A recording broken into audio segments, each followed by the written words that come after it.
mootummaan qorannee to'annoo jala galchina malee to'annoo jala galchineen qorannu jedheen malaamaltummaa jaalalaadhaan yaada koo qalbii koo onnee koo hunda na saamtee qullaatti naambisteetti jechuudha. Shamarree meetii kabbadee to'annoo isaa jala oolchee jira. Dargaggoo amansiisaan waggoota darbaniif qorannoo ciccimaa erga irratti geggeessaa tureen booda guyyaa har'aa kana helikoophiterii bicaa sanaan dhufti jedhanii eeganillee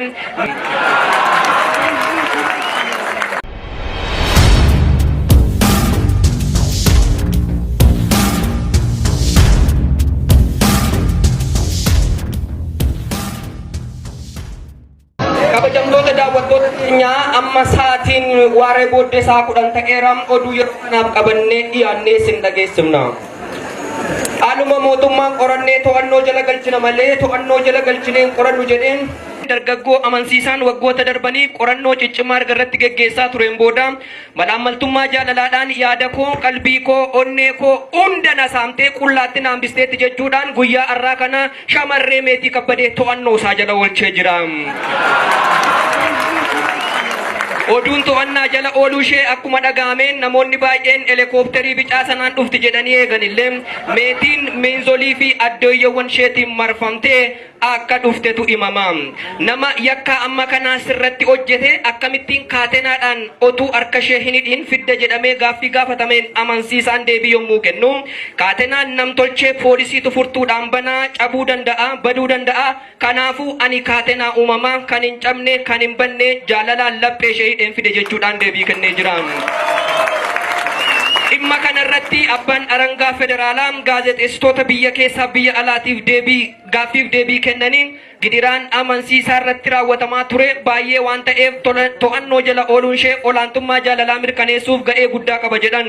Gidirawwan akkamiitu qaqqabaa ture jedhanii gaaffii gaazexeessitoonni gaafataniif deebii yommuu kennan kanneen akka halkan irriba dhabuu guyyaatti kaardii moobaayilii abbaa dhibbaa fixuu hojii dhiisee bakka isheen jirtutti marmaaruu otuu konkolaataa oofuu ishee wajjin chaatii gochuudhaan tiraafikaan adabamuu kompiitera bakka hojii irratti suura ishee iskiriin seeverii godhachuudhaan hoogganaadhaan qoratamuu boorsaa fi wantoota biroo bakkuma taa'e hundatti irraanfatee ka'uu kaaffee seenee otuma nyaateen dhugiin nyaadhee dhugee rasee kaffalee deemuuf kan kana fakkaatan akka ta'an dubbataniiru.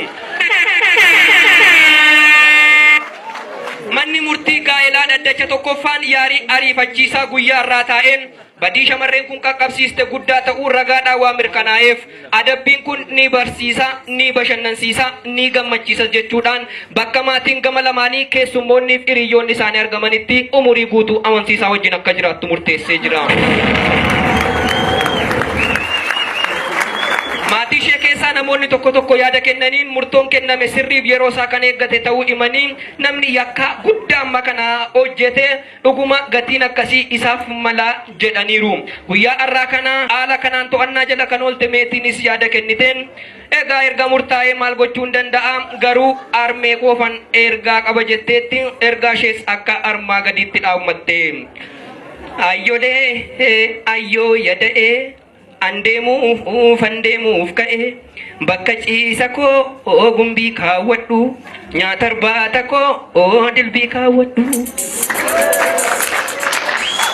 Ayyoolee ayyoo yadeesse guddistee asiin nageesse aateetii mana na baase oolmaan kee garaa na raase jettee arma isheef dhaammatteetti.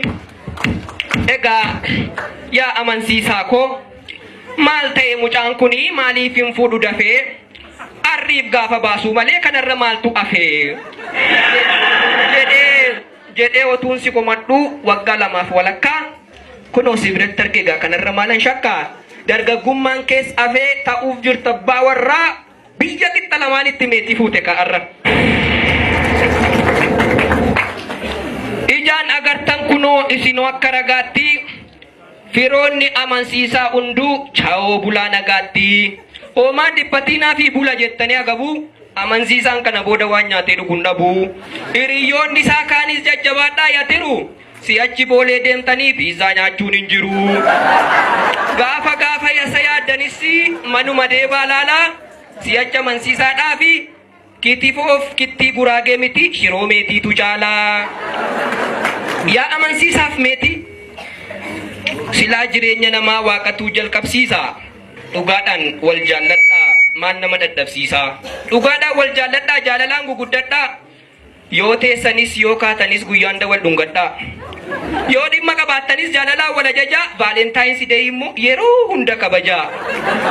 Waamicha yoo deemtani inni gamana teenyaan ati gaman taayini nyaatas yommuu nyaattani erga dhumuudhaa ga'e tafaa waliin kaayina.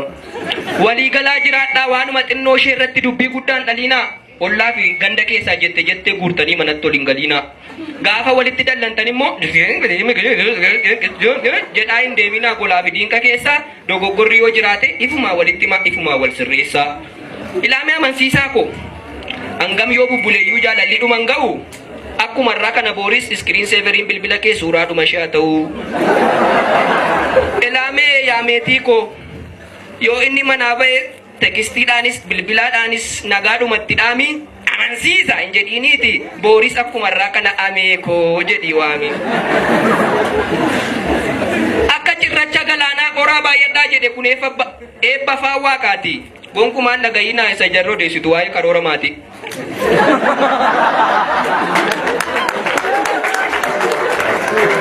Ijoollee lama malee dhalchiinaa inni jedhu gatiin qabu hundisa maal 20 yoo dhalchitan isa sinii guddisa. Maaliif lama dhalchitu maal michiitu sin qabee Oromoon baay'ee dhalchee waan nyaachisu yoom dhabe. Guddatanii baratanii rakkoo uummata keenyaaf akka nuuf fidan fala hanga dandeessanitti dhalchaa ilmaaf intala. Seenaaf duudhaa abbootii kan deebistu bakkeedha. Uummata Oromoo biratti dhala jechuun warqeedha. Gammachuuf kolfa malee in arginaa mimmaanii horaa baay'adhaa ta'a warra durbaaf ilmaanii guddadhaa damee baasaa kallattii hundumattuu iji amaan sillaalte xirqam jettee gubattu. Bultiif jaalalli keessan dhaawurgaa akka shittoo kan dhoksaatti si namattu immoo hidhiinshaa ta'u cittoo. Bonaaf ganna lalisaa ta'a andoodee kormaa sammuun diina keessanii aanaanna wakka gommaa wanti nyaattanii dhugdan siniif haa ta'u sifaa abidda manarraa ta'a gamaa gamanatti faa. Bonaaf gannan beela'inaa dilbii jireenyaa nyaadhaa haadhaaf qadaada ta'a waliigalteen jiraadhaa dallaan keessan ameessa balballi keessan jabbii dhala seenaa kabajuu siniif haa laatu rabbii.